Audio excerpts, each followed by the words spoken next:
Le berger allemand s'effondra juste devant l'entrée des urgences, ses pattes avant étalées sur le béton brûlant, le sang s'écoulant lentement sous ses coussinets à vif. Sa langue pendait entre ses mâchoires desséchées et chaque respiration haletante faisait vibrer son pelage souillé de boue. Pourtant, ses yeux, d'un ambre profond, restaient obstinément fixés sur les portes battantes de l'ambulance, là où des ambulanciers venaient de faire irruption avec un brancard. Des passants, figés sur le trottoir, levaient leur téléphone, filmant la scène sans comprendre d'où ce chien épuisé était apparu, ni ce qu'il faisait là. Il avait traversé la ville poursuivant cette ambulance sur des kilomètres d'asphalte brûlant, sous un trafic chaotique, sans jamais s'arrêter. À l'intérieur, l'équipe médicale luttait contre la montre pour tenter de stabiliser un patient inconscient, sans avoir la moindre idée du combat acharné qui se jouait à quelques mètres de l'autre côté des portes vitrées. Un agent de sécurité s'approcha du chien, matraque à la main, le regard prudent. « Quelqu'un peut appeler la fourrière ?» lança-t-il en décrochant sa radio. Le chien grogna, rassemblant ses dernières forces pour ramper vers les portes automatiques, traînant derrière lui une traînée de sang et de boue. Il n'aboyait pas, il ne cherchait pas à mordre. Mais chaque gémissement chargé d'angoisse qu'il laissait échapper semblait crier un seul message, urgent, viscéral. L'être le plus important de sa vie venait de disparaître derrière ses portes, et il n'était pas question de le laisser seul. Laisse un j'aime si l'histoire t'a touché, et partage ton ressenti dans les commentaires. N'oublie pas de nous dire depuis quelle ville tu regardes. Maintenant, reprenons l'histoire. À l'autre bout de la ville, sous un soleil d'Arizona implacable, les trottoirs fissurés de Summerfield atteignaient les 41 degrés. Dans le petit parc municipal, une silhouette âgée se tenait à l'ombre maigre d'un platane solitaire. Frank Callahan, 68 ans, respectait son rituel quotidien, assis sur un banc rouillé, un sandwich dans une main, l'autre tendu vers son chien. Il partageait méthodiquement son maigre repas, déposant la plus grosse moitié sur une assiette en carton à ses pieds. Rex, le berger allemand, attendait patiemment, ses yeux ne quittant jamais son maître. « À nous deux, soldats !» murmura Frank, sa voix usée par les années et les cigarettes. Sa casquette de vétéran du Vietnam, décolorée par le soleil, était vissée sur une tignasse argentée en bataille. Il n'avait plus vu de coiffeur depuis des mois. Son visage buriné portait les cicatrices du temps, mais aussi celles d'un passé que peu de gens connaissaient. 2 ans auparavant, Frank possédait encore une petite maison dans un quartier modeste. Puis, il y avait eu l'infarctus, les factures médicales, la saisie bancaire. Aujourd'hui, son foyer, c'était là où il trouvait un coin tranquille. Parfois au refuge pour anciens combattants s'ils acceptaient les chiens, mais la plupart du temps dans un abri improvisé près du ruisseau, loin des patrouilles de police. Rex n'était pas un chien comme les autres. Âgé de 7 ans, il avait servi dans l'armée, 3 missions en Afghanistan. Un éclat d'obus avait mis fin brutalement à sa carrière. Frank l'avait trouvé dans un refuge municipal inscrit sur la liste d'euthanasie à cause de prétendus comportements agressifs. En vérité, ce n'était que de l'hypervigilance, un chien formé pour le combat, incapable de comprendre le calme chaotique du monde civil. Frank avait reconnu ce regard, le même qu'il avait vu dans ses propres yeux des années après le retour du Vietnam. 2 jours avant que Rex ne soit euthanasié, Frank avait rassemblé ses derniers dollars pour l'adopter. Depuis ce jour, ils étaient redevenus inséparables. Pendant ce temps, à l'hôpital général de Summerfield, la docteure Sarah Lennox terminait ses notes sur un patient en soins cardiaques. À 36 ans, elle était la plus jeune médecin titulaire des urgences, connue pour son expertise sur les AVC. Sa passion venait d'une blessure personnelle, la perte brutale de son père,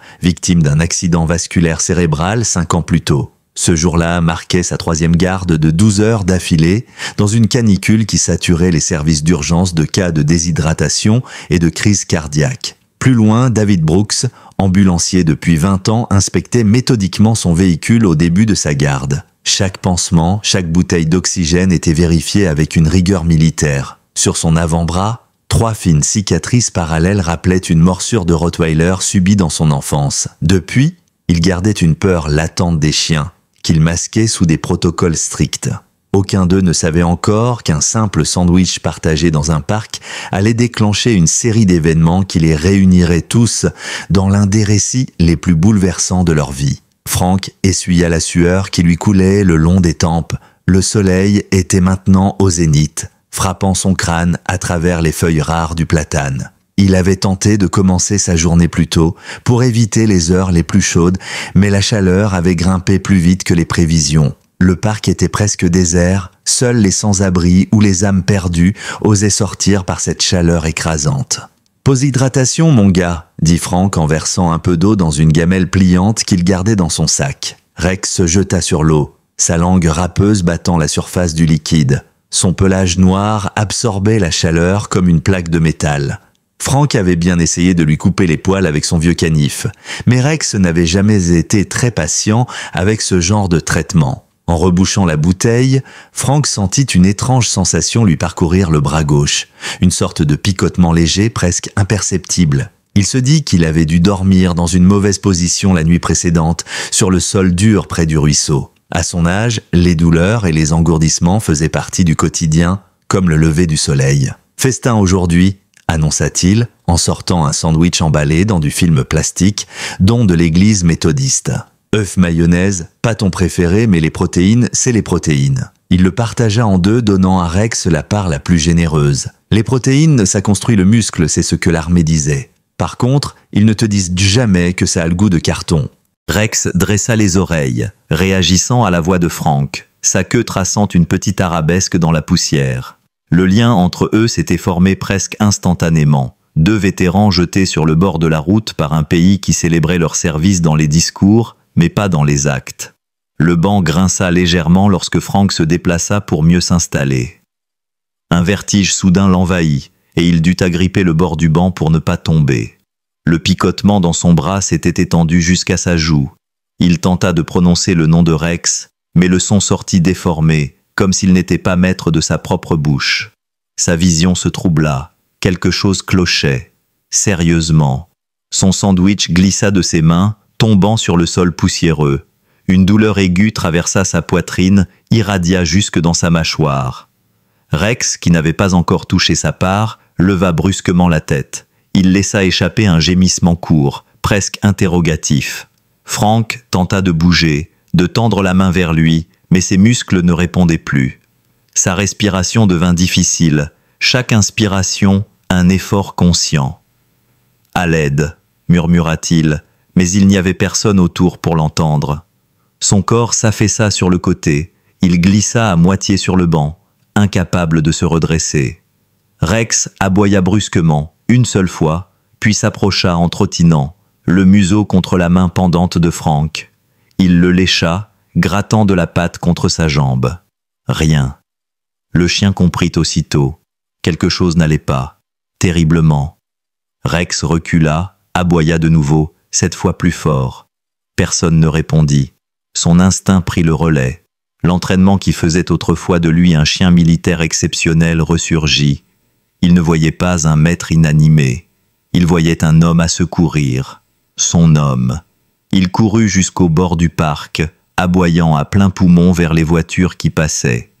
La plupart des conducteurs le contournèrent, agacés par ce qu'il prenait pour un chien errant agressif. Rex retourna vers Frank, vérifia qu'il respirait encore, puis repartit en direction de la rue. Il allait continuer jusqu'à ce que quelqu'un l'écoute. Martha et Harold Whitman, un couple de retraités septuagénaires, roulaient lentement vers la pharmacie lorsque Martha vit le chien. « Harold, ce chien est paniqué, regarde-le !» Elle baissa sa vitre malgré les protestations de son mari. « Martha, ne t'approche pas, il est peut-être porteur de quelque chose. » Mais elle avait déjà aperçu Frank, effondré sur le banc. « Il y a un homme par terre, appelle les secours. » Harold attrapa son téléphone d'une main tremblante. Martha s'approcha avec précaution. Rex courait entre elle et Frank, aboyant par intermittence, comme pour lui montrer le chemin. « Monsieur, vous m'entendez ?» appela-t-elle, gardant une distance prudente. Harold, de son côté, expliquait la situation au répartiteur d'urgence. Rex s'approcha de Martha, se posta devant Frank, mais ne montra aucune hostilité. Il semblait comprendre qu'elle voulait aider. Quelques minutes plus tard, l'ambulance arriva en trombe, les sirènes déchirant le calme du parc. David Brooks et son coéquipier, Tony Alvarez, descendirent aussitôt du véhicule, matériel en main. Dave s'arrêta net en voyant le berger allemand courir vers eux en aboyant. « Personne n'a mentionné un chien », grommela-t-il. « C'est son chien ?» demanda Tony. D'après les témoins, oui, répondit Martha. Et il a essayé d'attirer l'attention depuis tout à l'heure. Dave recula légèrement. Quelqu'un peut le retenir pendant qu'on bosse? Harold tenta d'attraper le collier de Rex, mais le chien évita son geste, restant collé à Frank. Il ne montrait aucun signe d'agressivité, mais son regard et sa posture criaient « Ne me séparez pas de lui ». Il a l'air d'un chien de service, suggéra Martha en observant son comportement discipliné. Peut-être un chien militaire. Tony s'accroupit près de Frank. « Monsieur, vous m'entendez? On est là pour vous aider. » Il prit ses signes vitaux rapidement, pendant que Dave restait à distance, gardant un œil sur Rex. Tension basse, pouls irréguliers, affaissement facial du côté gauche. On a un cas classique d'AVC, il faut faire vite. Ils le placèrent sur la planche, lui posèrent un masque à oxygène, commencèrent une perfusion. Rex observait tout avec intensité, gémissant par moments, mais sans interférer. « Et le chien ?» demanda Martha, alors qu'il chargeait Frank dans l'ambulance. « Fourrière du comté », répondit Dave froidement. « On ne transporte pas d'animaux dans l'ambulance, c'est la règle. » Martha protesta. « Mais regardez-le, il est inquiet, il veut juste monter avec lui. » Dave grimaça. « Madame, cet homme a besoin d'une prise en charge urgente, c'est notre priorité. » Dès que le brancard fut soulevé, Rex devint plus nerveux. Il tournait autour des ambulanciers, aboyant de plus en plus fort. Dave paniqua. « Attrapez ce chien avant qu'il ne morde !»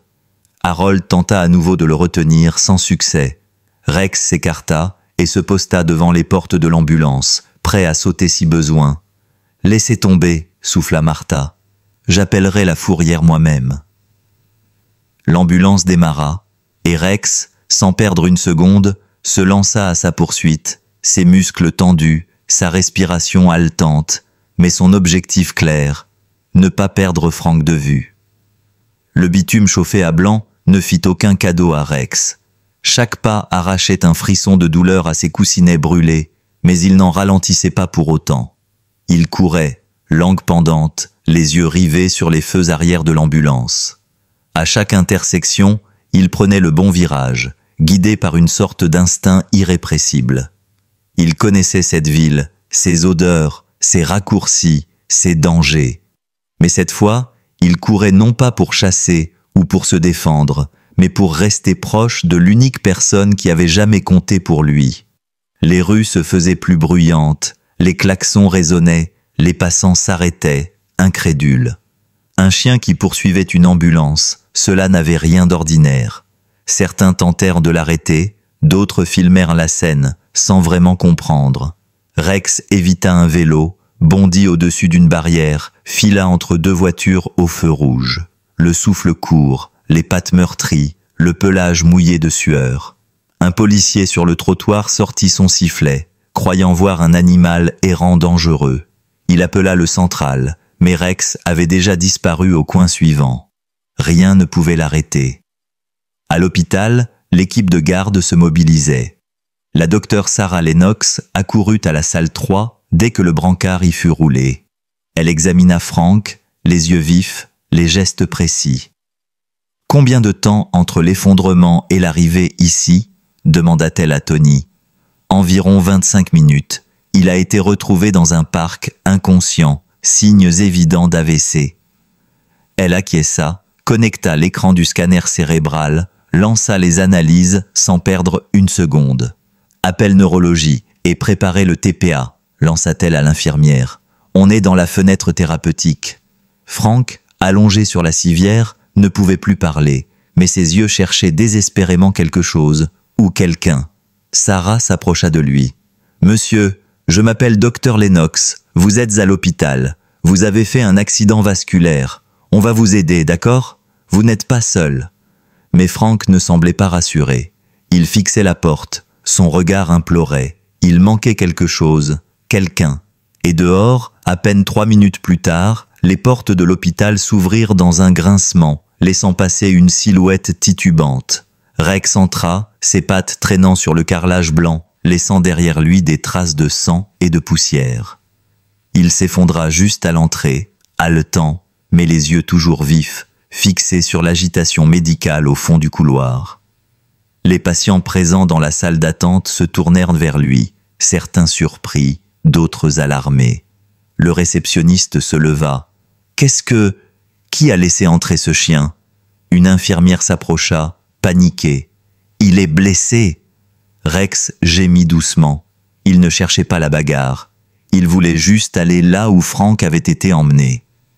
Un agent de sécurité arriva, visiblement prêt à l'escorter dehors. « On ne peut pas garder un chien errant ici. Appelez la fourrière, tout de suite. » Mais avant qu'il puisse s'approcher, une autre voix s'éleva, ferme. « Attendez !» La docteure Lennox venait de sortir de la salle 3. Elle avait reconnu le chien grâce au récit de Tony. C'est son chien, le vétéran. Il l'a suivi jusqu'ici. L'agent resta figé. Il saigne. Il est en mauvais état. Sarah hocha la tête. Alors on s'en occupe. Installez-le dans l'annexe vétérinaire temporaire. Je vais demander à la clinique partenaire de venir. Et donnez-lui de l'eau. Il a traversé l'enfer pour arriver jusqu'ici. Rex tourna la tête vers elle, comme s'il comprenait. Il ne grogna pas. Il ne protesta pas. Il se laissa porter par 2 infirmiers, comme un soldat épuisé qui acceptait enfin de se reposer, mais seulement parce qu'il avait atteint son objectif. Pendant ce temps, dans la salle d'examen, Sarah terminait l'injection du traitement. Le scanner montrait une occlusion modérée sur l'artère cérébrale moyenne. Il n'y avait pas de saignement. L'injection du TPA pouvait encore sauver une grande partie des fonctions cérébrales de Frank. Elle consulta les constantes une dernière fois et posa sa main sur l'avant-bras de son patient. « Vous avez eu beaucoup de chance, monsieur Callahan, et un sacré compagnon. » Elle sortit pour retrouver le chien. On lui avait apporté un bol d'eau et une vétérinaire de permanence venait d'arriver. Le diagnostic fut rapide. Brûlures sévères au coussinet, épuisement, mais aucune fracture. Avec des soins, de la glace, du repos, il s'en sortirait. Sarah s'accroupit à côté de lui. « Tu t'appelles comment, hein ?» Elle caressa doucement son flanc. « Tu sais que t'as probablement sauvé son cerveau, pas vrai ?» Rex remua à peine la queue, faiblement. Dans les heures qui suivirent, Sarah fit en sorte que Rex soit installé dans une salle de repos, près de celle de Frank. Il ne le verrait pas encore, la politique de l'hôpital ne permettait pas d'animaux dans les chambres, mais elle savait que leur proximité comptait. Plus tard dans la nuit, alors que tout le monde dormait ou somnolait, Sarah revint seule dans la salle de Frank.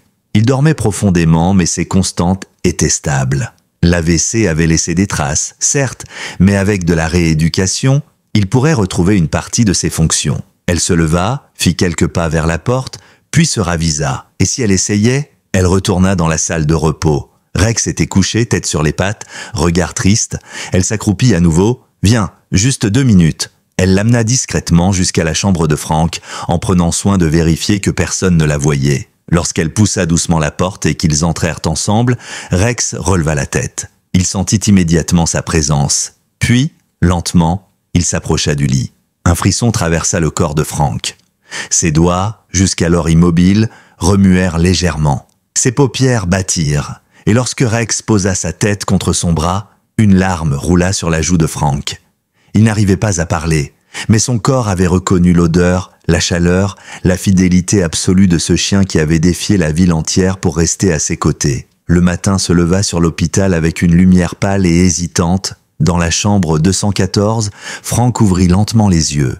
Tout était flou, comme à travers un voile de coton. Il reconnut la lumière crue des néons, le bip régulier d'un moniteur cardiaque et cette odeur si particulière des lieux médicaux, un mélange de désinfectants, de plastique et de draps fraîchement changés. Il tourna légèrement la tête et là, à côté de lui, couché en boule sur une couverture, se trouvait Rex. Le chien leva immédiatement la tête, le regard fixe, les oreilles dressées. Puis il se leva, s'approcha doucement, posa sa truffe sur le poignet de Frank et gémit doucement. Le vieux vétéran sourit à peine, mais ce sourire, aussi fragile soit-il, était un miracle. Il leva faiblement la main et caressa la tête de Rex. Ce simple contact, après tout ce qu'ils avaient traversé, était une victoire en soi. Quelques heures plus tard, l'équipe médicale entra dans la chambre. La docteure Lennox sourit en voyant Frank éveillé. « Bonjour, monsieur Callahan. Vous nous avez fait une belle frayeur. » Franck voulut répondre, mais seuls quelques sons étouffés sortirent. Elle le rassura aussitôt. « C'est normal. Votre cerveau se remet doucement. On a agi vite. Mais il faudra de la rééducation. Vous avez eu un accident vasculaire cérébral. » Elle jeta un coup d'œil à Rex. « Et je crois que vous devez votre survie à ce garçon-là. Il a fait tout le chemin jusqu'ici à pattes, sans s'arrêter. Il a même désobéi à l'ordre d'un agent de sécurité pour rester près de vous. » Franck tourna légèrement la tête vers Rex et ferma les yeux, comme pour dire « je sais ». Dans les jours qui suivirent, Franck fut transféré dans l'unité de soins de suite. Chaque matin, Rex attendait près de la porte de sa chambre. Les infirmiers, d'abord réticents, finirent par s'habituer à sa présence. Il ne dérangeait personne, ne se plaignait jamais. Il semblait juste surveiller les allées et venues comme un gardien silencieux. La rééducation fut rude. Franck peinait à parler. Sa main gauche refusait d'obéir. Il s'énervait, tapait du poing contre le lit, les mâchoires crispées par la frustration. Mais à chaque séance, Rex était là, assis dans un coin, les yeux rivés sur lui.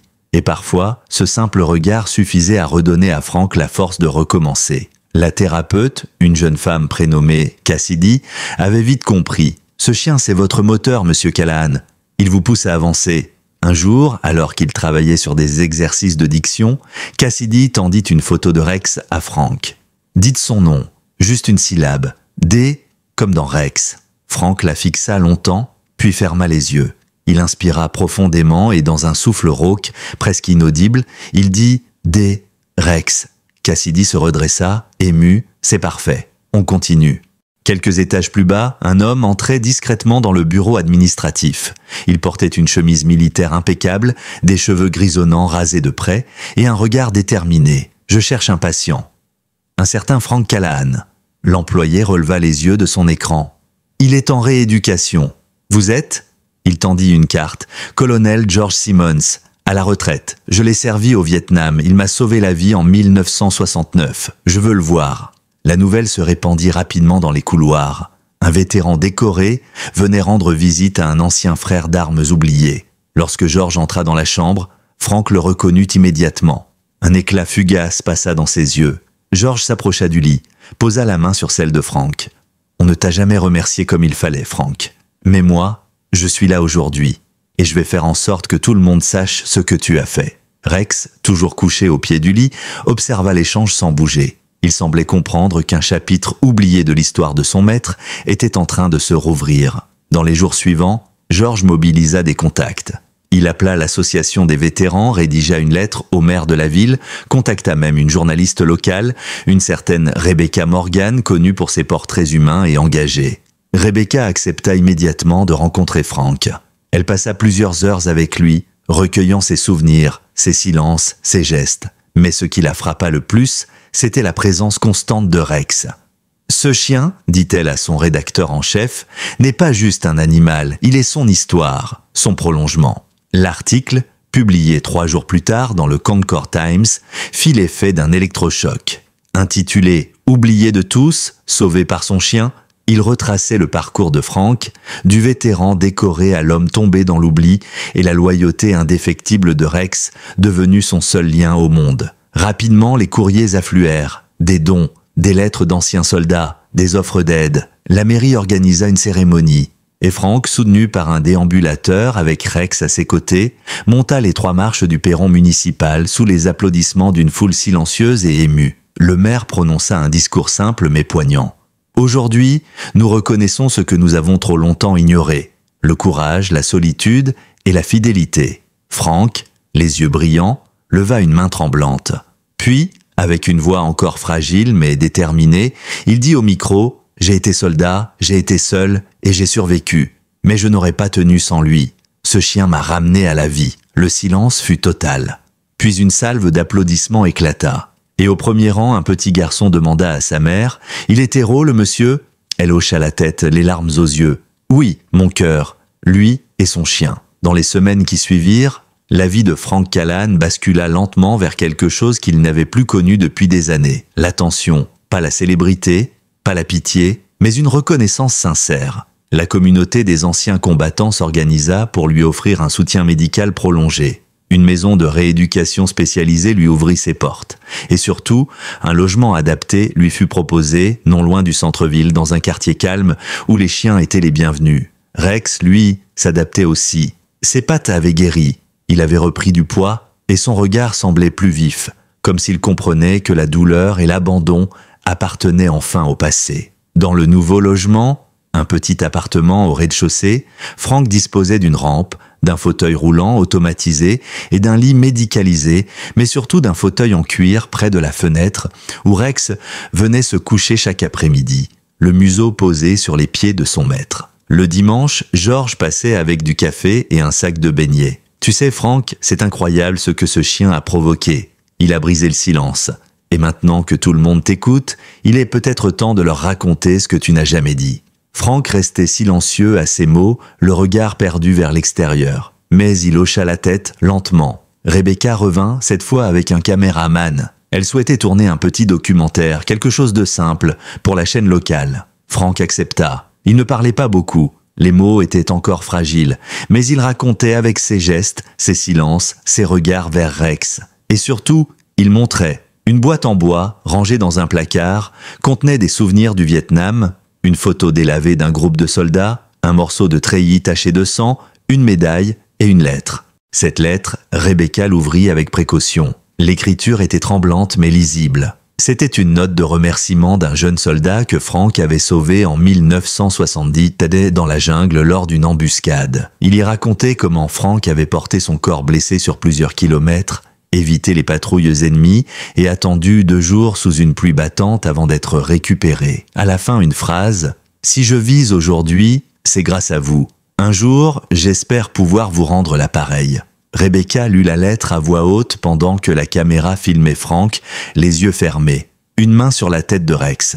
Puis elle déclara « C'est ce que vous avez toujours fait, n'est-ce pas? Sauver les autres, même quand personne ne regardait. » Le documentaire fut diffusé le 11 novembre à l'occasion de la journée des anciens combattants. Il dépassa les espérances de la chaîne locale, partagé sur les réseaux sociaux, repris par des médias nationaux, il fit le tour du pays. Et à la surprise générale, une vague de soutien afflua pour Frank et Rex. Des enfants envoyèrent des dessins, des écoles demandèrent à le rencontrer, et même un sénateur évoqua son histoire au Capitole. Mais ce fut une lettre en particulier qui bouleversa Frank. Une enveloppe épaisse, envoyée depuis le Texas, contenant une photo d'un jeune homme en uniforme tenant la main d'un garçon de 5 ans. Au dos, quelques mots « Mon père vous doit la vie, et moi je lui dois la mienne. Merci, monsieur Callahan. » Frank tint cette photo longtemps dans ses mains. Puis il la glissa dans le cadre de la fenêtre, là où la lumière du matin venait l'illuminer. Ce soir-là, Frank resta plus longtemps que d'habitude dans son fauteuil, les yeux rivés sur le ciel étoilé.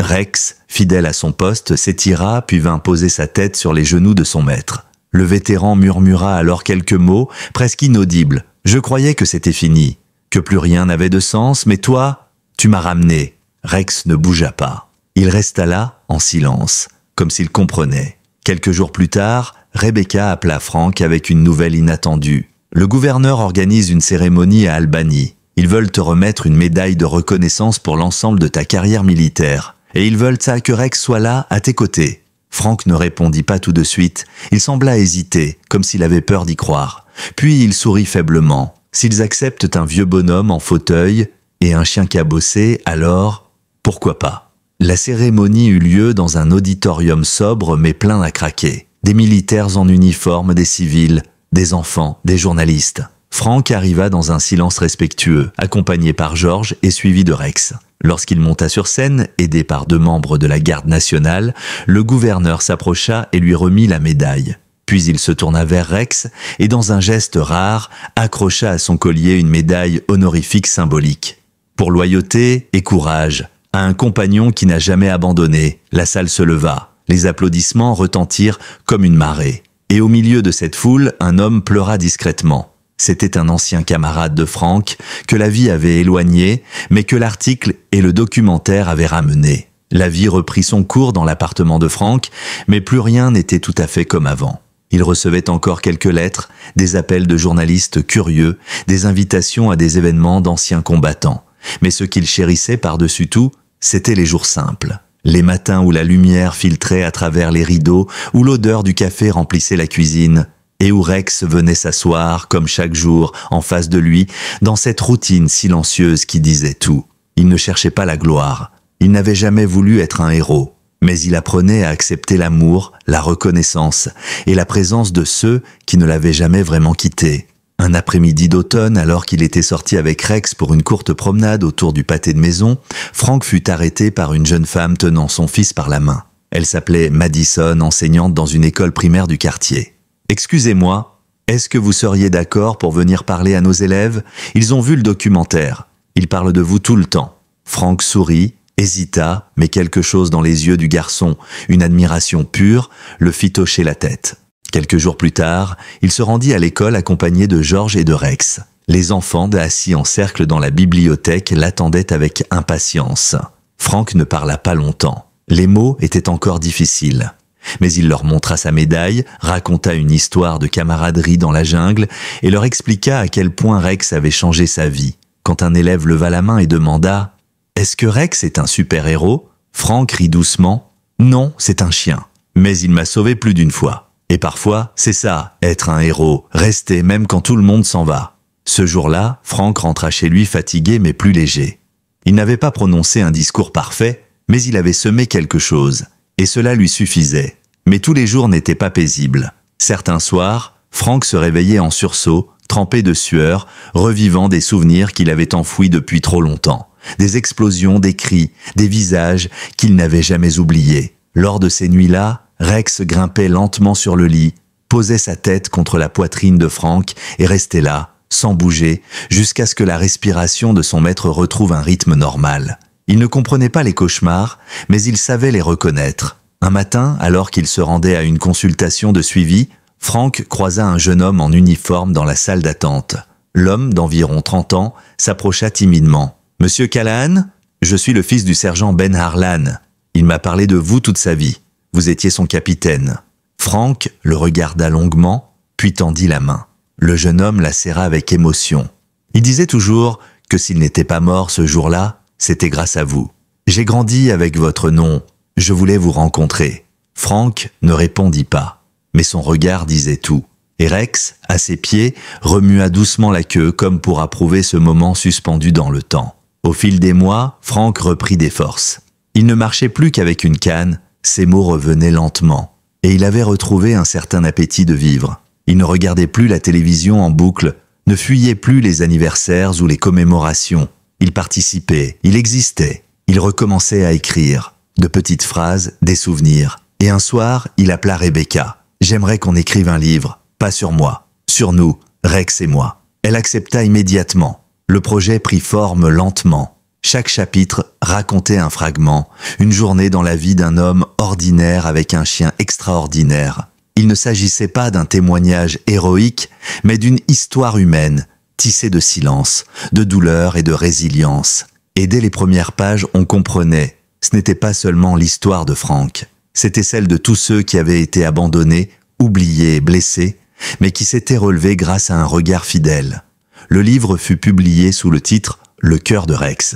Et à la grande surprise de Frank, il connut un petit succès, rien de grandiose, mais assez pour qu'on en parle dans les cercles d'anciens militaires, dans certaines écoles et même dans quelques bibliothèques de quartier. Une association de chiens d'assistance proposa d'offrir des exemplaires à ses nouveaux membres, et un centre de rééducation l'adopta comme livre de chevet dans son unité vétéran. Frank resta modeste, il n'aimait pas le mot « inspiration ».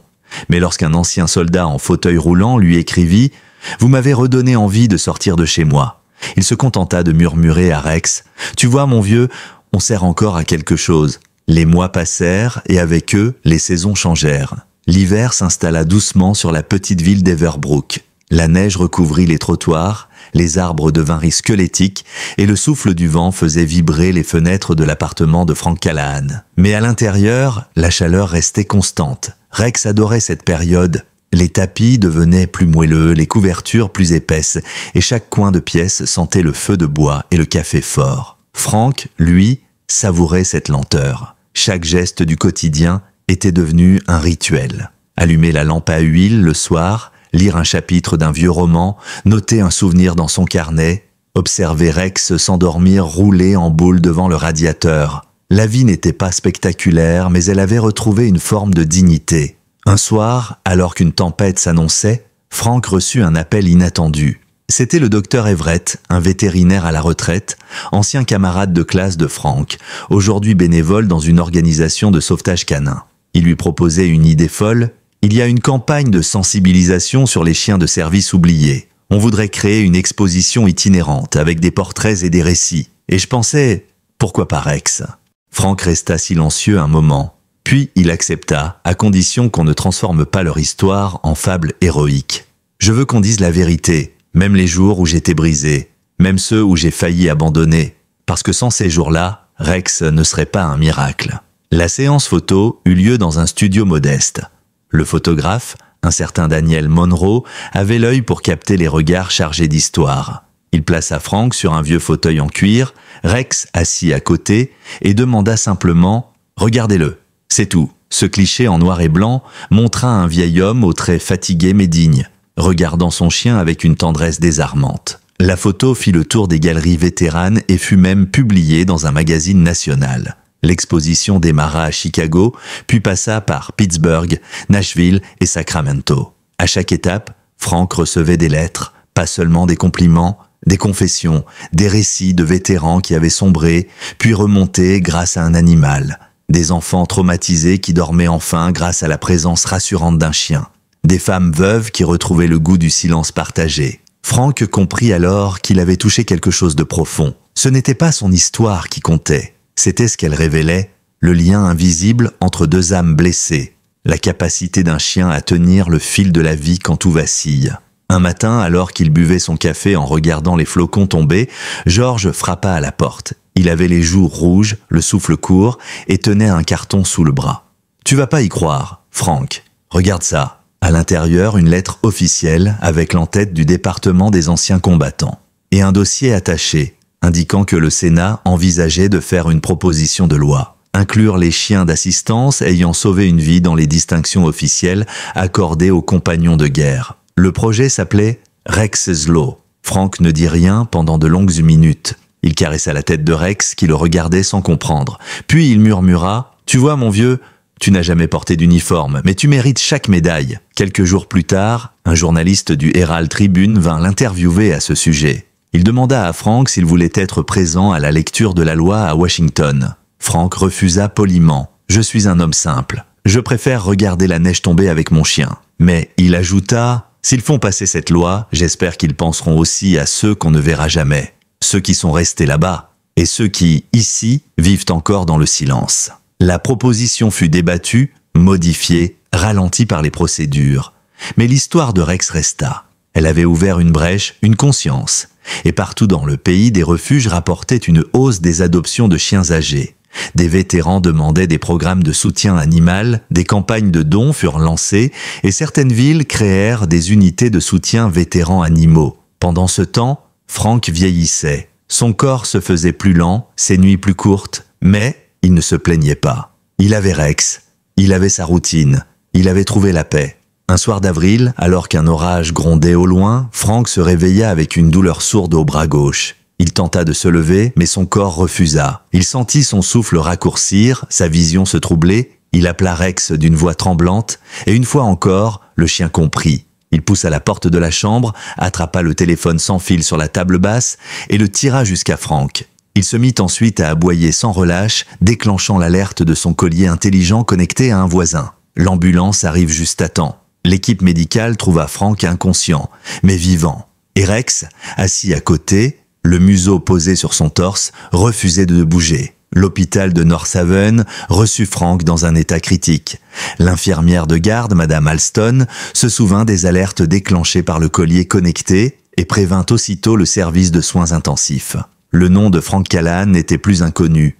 Beaucoup se rappelaient de l'histoire du vieil homme et de son chien. Lorsque le brancard franchit les portes des urgences, une jeune résidente murmura « C'est lui, le vétéran et son chien ».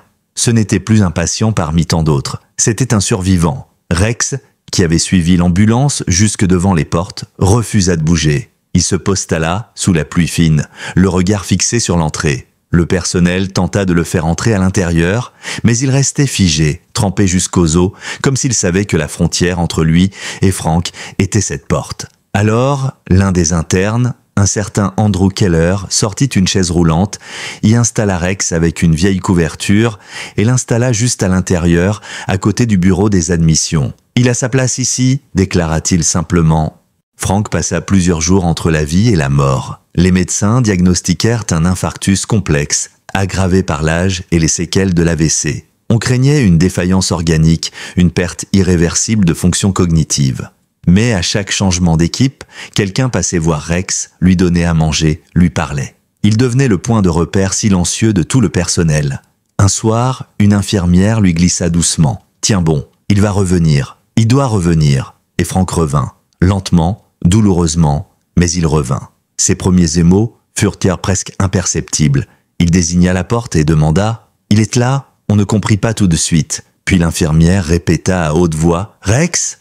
Et Frank hocha la tête. Il tenta de se redresser, mais son corps n'obéissait pas encore. « Il m'a trouvé. Encore, » murmura-t-il. Ce furent ses premiers mots clairs. Le docteur Patel, chef de service, accepta une entorse au règlement. On fit entrer Rex en salle de soins. Lorsqu'il vit Frank, le chien s'approcha doucement, posa sa tête sur la main tremblante de son maître et ferma les yeux. Ce fut un moment suspendu. Tous les soignants présents gardèrent le silence. Une connexion invisible venait d'être restaurée, plus puissante que n'importe quel médicament. La convalescence fut longue. Frank durait à prendre certains gestes. Il était plus fragile, plus fatigué. Mais chaque jour, Rex était là, assis près du lit, marchant lentement à ses côtés dans les couloirs, s'arrêtant chaque fois que Frank avait besoin de reprendre son souffle. Le personnel du centre de rééducation finit par intégrer Rex dans les protocoles. Il était devenu un auxiliaire de vie à part entière. Un jour, une ergothérapeute, Madame Jensen, proposa un exercice inhabituel. « Frank, et si on écrivait quelque chose, une lettre, un souvenir, un message ?» Frank réfléchit longuement. Puis il demanda une feuille, et d'un geste lent mais déterminé, il écrivit « Merci de ne jamais avoir lâché ma main, même quand elle tremblait, même quand elle était vide. » Il signa « F ». Quand Madame Jensen lut ces mots, elle n'eut pas besoin de demander à qui ils étaient adressés. À sa sortie de l'hôpital, Frank refusa les grandes célébrations. Mais la ville d'Everbrook organisa malgré tout une petite cérémonie dans le parc central. Quelques vétérans étaient venus, certains en uniforme, d'autres en jeans et t-shirt. Il y avait des enfants, des familles, des anciens élèves, et au centre de tout cela, un banc neuf, en bois poli, sur lequel une plaque avait été fixée. On pouvait y lire « À tous ceux qui sont revenus » et à ceux qui les ont ramenés, en mémoire de Rex, compagnon fidèle. Frank, assis à côté, ne parla pas. Il se contenta de poser la main sur le collier de Rex, puis sur la plaque. Une larme coula, silencieuse. Le soir même, alors que le soleil disparaissait lentement derrière les collines, Frank s'installa dans son fauteuil préféré. Rex, comme toujours, vint se coucher à ses pieds. Dans le calme du salon, les souvenirs revinrent. Les rires étouffés dans la jungle, les silences pesants des couloirs d'hôpital, les cris d'alerte, les respirations partagées dans la douleur. Mais il y avait aussi autre chose, un sentiment de complétude, d'avoir accompli quelque chose non pas pour la gloire ou la reconnaissance, mais parce que c'était juste, parce que, malgré les années perdues, malgré les douleurs enfouies, malgré les cicatrices invisibles, il avait tenu bon, ils avaient tenu bon. Et Frank murmura doucement, à voix basse, presque pour lui-même, « Tu m'as sauvé 2 fois, Rex. Une fois du feu, une fois de l'oubli. » Rex remua la queue, ferma les yeux, et dans ce silence partagé, tout était dit. Les semaines suivantes furent marquées par une tranquillité presque irréelle. Frank passait ses journées entre ses livres, ses promenades lentes dans le quartier et les visites imprévues de ceux qu'il avait autrefois croisés sans un mot. Rex, fidèle à ses habitudes, restait toujours à quelques pas. Jamais loin, toujours à l'écoute du moindre frisson de son maître.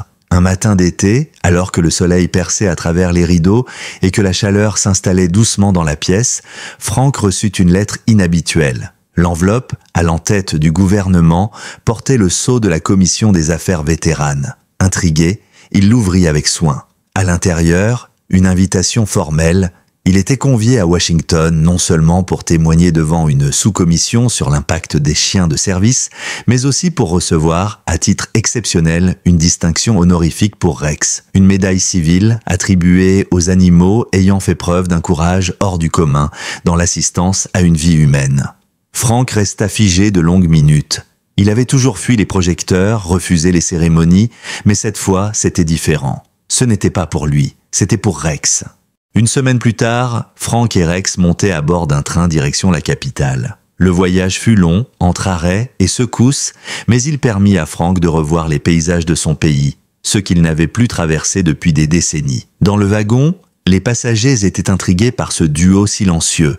Un vieil homme au regard droit et un chien dont le pelage noir était désormais tacheté de gris. Certains demandaient timidement s'ils pouvaient le caresser, d'autres, simplement, souriaient avec respect. À leur arrivée, un officier de liaison les attendait sur le quai. Il les conduisit dans un hôtel réservé aux anciens combattants. Rien de luxueux, mais propre, calme, avec une grande baie vitrée donnant sur un parc. Frank installa Rex près du fauteuil, lui offrit une gamelle d'eau fraîche et resta longtemps à observer la ville pensif. Il n'était pas là pour être honoré. Il était là pour que l'histoire ne s'efface pas. Le lendemain, la salle d'audience du Sénat était pleine. Les sénateurs, les représentants des associations de vétérans, les journalistes, tous attendaient en silence l'entrée de Frank.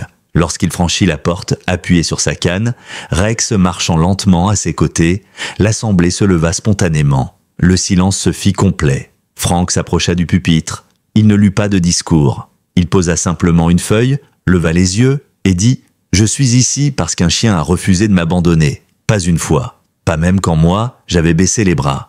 Il n'a pas suivi un ordre. Il a suivi son cœur. Il n'a pas été dressé à l'amour, il l'a choisi. » L'émotion dans la salle était palpable. Frank poursuivit, la voix plus assurée. « On parle souvent des soldats, de ceux qui tombent et de ceux qui reviennent. Mais il y a ceux qui reviennent brisés. Et parfois, ce ne sont pas les hommes qui les réparent, ce sont les chiens, sans condition, sans jugement. » Quand il termina son intervention, il désigna la médaille sur le coussin rouge à côté de lui. « Cette médaille, je ne la garde pas. Elle va au refuge où Rex a été sauvé, pour qu'un autre vieux chien, oublié dans un box, ait lui aussi une chance de sauver une vie. » À la sortie, les journalistes l'encerclèrent. Il répondit à quelques questions, puis déclina poliment. Il voulait juste rentrer, retourner à Everbrook, à ses bancs tranquilles, à ses balades lentes et à la brise du soir. Mais la journée ne s'arrêtait pas là. En soirée, une réception avait été organisée dans une bibliothèque du centre-ville avec quelques vétérans décorés, des familles de militaires et des représentants d'associations. Frank, fatigué, s'installa dans un coin, Rex couché à ses pieds. Il observait les conversations, les rires étouffés, les accolades pleines de souvenirs partagés. Puis une voix douce l'interpella. « Monsieur Callahan ?» Il leva les yeux. Une jeune femme, la trentaine, les cheveux attachés en queue de cheval, lui tendait la main. « Je m'appelle Grace. Mon père, vous connaissez ? Il m'a souvent parlé d'un certain Callahan, un gars solide du 3e bataillon. » Frank fronça les sourcils, puis son visage s'éclaira. « David Spencer, ? » Elle sourit. « Oui, il est mort il y a 3 ans, mais il vous a toujours considéré comme son frère. » Elle sortit alors un petit carnet jauni, couvert de griffonnages, de dessins, de notes. Il écrivait tout ce qu'il se souvenait. « Et votre nom revient souvent. Surtout une phrase, « Frank m'a tenu en vie quand j'étais à bout. » Frank prit le carnet, le regarda longuement, puis serra la main de Grace. « C'est moi qui lui dois la vie.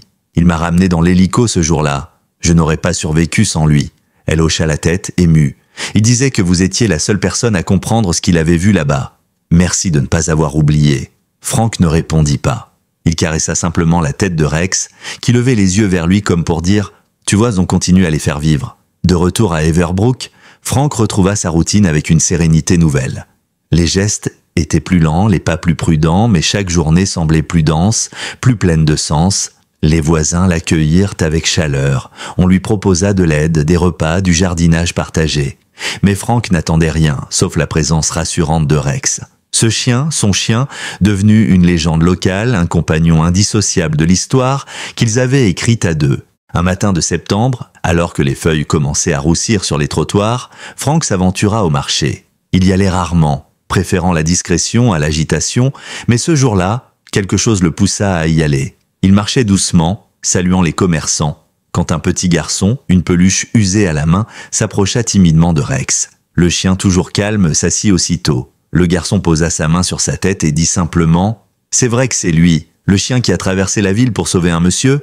Frank se pencha, le regardant avec douceur. « Oui, et c'est aussi lui qui m'a ramené à la vie. » Le garçon hocha la tête, comme s'il comprenait quelque chose de très important, puis retourna vers sa mère en criant « Maman, c'est lui! C'est le vétéran et son chien !» Frank sourit. Ce n'était pas de la fierté. C'était une reconnaissance tranquille. Celle de savoir que, malgré les années passées dans l'ombre, malgré les douleurs qu'il n'avait jamais su exprimer, quelqu'un se souvenait, quelqu'un apprenait, quelqu'un raconterait, peut-être, encore dans 30 ans, l'histoire de ce chien noir qui avait traversé la ville pour sauver son maître. Dans les semaines qui suivirent, une proposition inattendue arriva par courrier. Le directeur du collège local, M. Rowley, lui demandait s'il accepterait de venir parler aux élèves.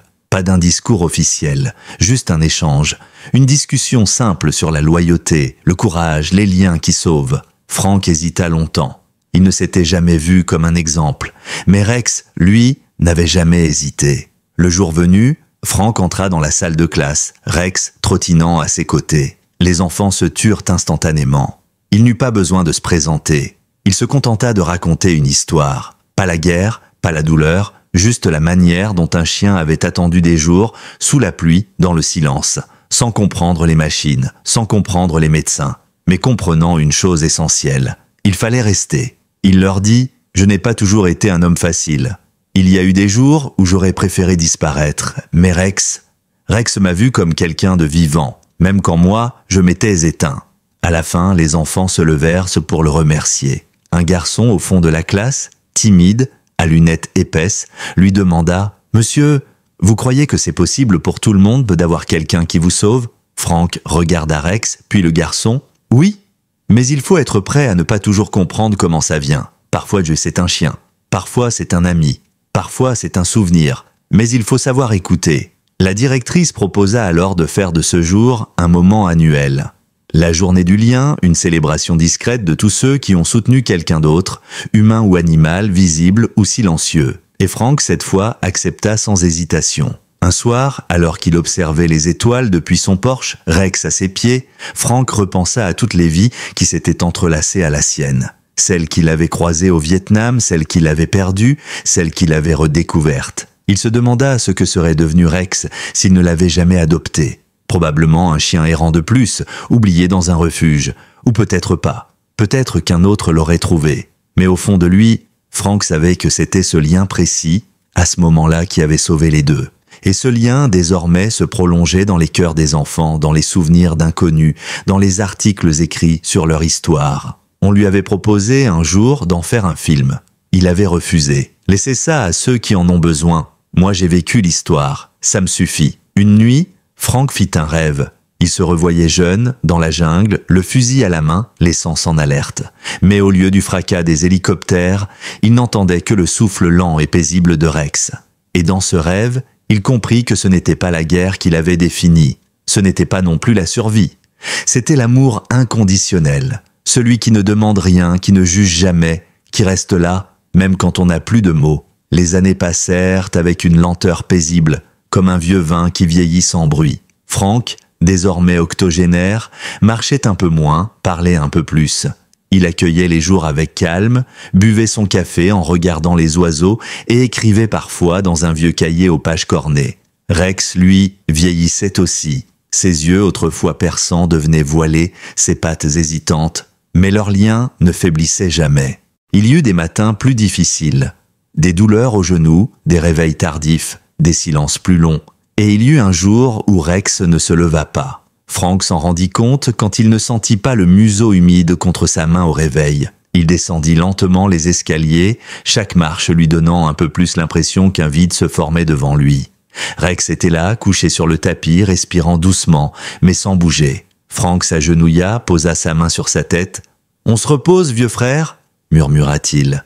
Rex ouvrit un œil, tenta de remuer la queue, sans y parvenir. Frank appela le vétérinaire de la ville, Dr. Linwood, un homme discret qui les connaissait depuis des années. Lorsqu'il arriva, il s'agenouilla près de Rex, l'examina avec délicatesse, puis posa sa main sur l'épaule de Frank. « Il est fatigué, Il n'a pas mal, mais c'est le moment où le corps demande qu'on l'écoute. Frank resta silencieux. Il caressa Rex pendant de longues minutes, puis hocha lentement la tête. Il voulait rester jusqu'au bout. Il voulait que Rex parte avec les mêmes mots qu'il avait entendus tant de fois. « Tu es un bon chien ?»« Le meilleur, et je te dois la vie. » La piqûre fut douce, presque imperceptible. Rex s'endormit dans les bras de Frank, sans un bruit, sans un sursaut. Juste une expiration lente, un relâchement du corps et le silence. Le deuil fut rude, plus rude que Frank ne l'avait imaginé. La maison, sans Rex, sonnait creux. Le moindre coin lui rappelait une scène, une présence, une habitude. Mais Frank n'était plus seul. Les gens du quartier passaient le voir. Les enfants lui apportaient des dessins de Rex. La bibliothèque locale organisa une lecture en hommage à l'histoire du vétéran et de son chien. Et même si Frank ne se montrait pas toujours, il écoutait, il lisait les lettres, il souriait. Un jour, une jeune fille d'une douzaine d'années vint frapper à sa porte. Elle s'appelait Madison. Elle tenait un chiot dans les bras, un petit bâtard à la fourrure ébouriffée. On a trouvé ce chien dans un carton derrière l'école. Il tremblait. J'ai pensé que, peut-être, vous sauriez quoi faire ? Frank regarda le chiot. Il ne ressentit pas cette douleur habituelle, celle du manque. Il ressentit une chaleur, pas un remplacement, juste une nouvelle page. Il prit le chiot dans ses bras. Celui-ci le lécha immédiatement. « On va s'apprivoiser tous les deux », dit-il en souriant. Il nomma le chiot Miles. Pas pour Rex. Pour ce que Rex avait offert, des kilomètres de vie, de rédemption, de présence. Miles grandit à ses côtés, plus joueur, moins sage que Rex. Mais il apprit, il écouta, et petit à petit, il devint ce chien que l'on reconnaît non pas pour ses exploits, mais pour ce qu'il offre chaque jour. Une compagnie silencieuse, un regard constant, une fidélité désarmante. À la bibliothèque municipale, un petit livre vit le jour, intitulé « Là où le chien attendait », il racontait l'histoire de Rex et Frank, avec des mots simples, accessibles aux enfants. Il fut distribué dans les écoles, illustré par des bénévoles. Frank, bien que réticent au début, accepta qu'un exemplaire soit dédicacé. Pour ceux qui attendent toujours quelqu'un, et pour ceux qui n'abandonnent jamais. Ce livre atteignit plus loin que prévu. Une journaliste en parla dans un article, puis une émission locale en fit un sujet. Et sans crier gare, les lettres affluèrent. De vétérans, de familles, de soignants, de personnes en deuil. Tous trouvaient dans cette histoire un réconfort, une lumière, une preuve silencieuse que le lien entre un homme et un chien peut être un fil tendu entre le vide et la vie. Frank, de son côté, continua à vieillir. Il ne craignait plus le temps. Il l'apprivoisait. Et chaque matin, il ouvrait les rideaux, appelait Miles et disait les mêmes mots qu'il avait autrefois dit à Rex. « Tu es là ? Alors ça ira. » Le jour de ses 87 ans, Frank Holloway se leva plus tôt que d'habitude. Il enfila sa chemise blanche, boutonna soigneusement son pantalon en toile, brossa ses cheveux clairsemés et posa un instant les yeux sur la photo encadrée près de son lit. On y voyait Rex, jeune et fier, assis devant la maison, la langue pendante, les yeux pleins d'attente. C'était la dernière photo prise avant l'AVC, avant que tout bascule, avant que tout commence en vérité. Ce jour-là, la ville d'Everbrook avait prévu une petite cérémonie. Rien d'officiel, pas de décoration militaire ni de drapeau, juste une réunion sous les arbres du parc communal avec une table en bois, des fleurs et une plaque discrète à poser sur un banc. On y lisait simplement « À Rex, compagnon fidèle » et à ceux qui n'abandonnent pas. En dessous, gravé plus petit, d'après une histoire vraie, racontée par un homme qui a su écouter son chien. Frank fut escorté jusqu'au banc par Madison, désormais adolescente, et Miles, le chien devenu adulte, au pelage doré et au pas léger. Autour de lui, une trentaine de visages familiers, des enfants, des parents, des vétérans, des bénévoles, des inconnus devenus proches à force d'écouter une même histoire. Un silence respectueux s'installa. Puis Frank prit la parole. Sa voix était grave, marquée par le temps, mais chaque mot portait comme une pierre posée avec soin. Ce banc, ce n'est pas une fin. C'est une pause, un rappel que parfois, ce qu'on laisse derrière nous devient le point de départ pour quelqu'un d'autre. Rex m'a appris ça. Il ne m'a jamais demandé pourquoi je souffrais, il m'a juste demandé où j'étais et s'est assuré d'être là. Il s'arrêta un instant, reprenant son souffle. Il m'a suivi quand j'étais perdu. Il m'a protégé quand je n'étais plus capable. Et il m'a aimé sans jamais poser de conditions. Vous savez, j'ai reçu bien des lettres, on m'a remercié, on m'a même proposé de faire une statue. Mais ce que je veux qu'on retienne, ce n'est pas moi. C'est ce qu'un chien peut faire quand le monde entier a oublié que vous existiez. Les applaudissements furent timides mais sincères. Une émotion discrète traversait le groupe. Puis, dans un geste spontané, un garçon de 8 ans tendit à Frank un dessin. On y voyait un homme assis sur un banc, un chien à ses pieds, et au-dessus, un ciel bleu traversé par des empreintes de pattes. Frank le serra dans ses bras, retenant ses larmes. Les semaines suivantes furent de paisibles. Frank continua à écrire, à marcher avec Miles, à écouter les histoires des enfants qui venaient lui parler de leurs rêves ou de leurs chiens. Et un matin, il ne se réveilla pas. Il s'était endormi sur son fauteuil, la main posée sur le flanc de Miles, un carnet ouvert à côté de lui. La dernière page disait « Si un jour je pars et que vous cherchez où je suis, regardez là où le chien attend. C'est là que je serai. » Ses funérailles furent simples, comme il l'avait demandé. Pas d'uniforme, pas de discours long. Seulement une lecture du texte qu'il avait lui-même écrit et la présence de Miles couché devant le cercueil, tête posée sur les pattes, silencieux. Mais Frank n'avait pas vraiment disparu. Sa voix résonnait encore dans les écoles, dans les livres, dans les souvenirs de ceux qu'il avait croisés. Et surtout, dans cette histoire qu'on racontait encore à Everbrook, celle d'un vétéran oublié, d'un chien qui ne renonça jamais et d'un lien plus fort que le temps. Car certains héros ne portent pas d'uniforme. Ils ne brandissent pas de médaille. Ils avancent à 4 pattes, le regard fidèle, et nous rappellent que l'amour le plus pur n'a pas besoin de mots pour exister. Il suffit d'un regard, d'un silence partagé, d'un banc quelque part où quelqu'un attend encore, et aujourd'hui, quand le vent souffle dans les feuilles du parc, on pourrait presque entendre, dans un murmure, le pas léger de Rex qui revient une dernière fois, s'allonger aux pieds de celui qu'il n'a jamais quitté.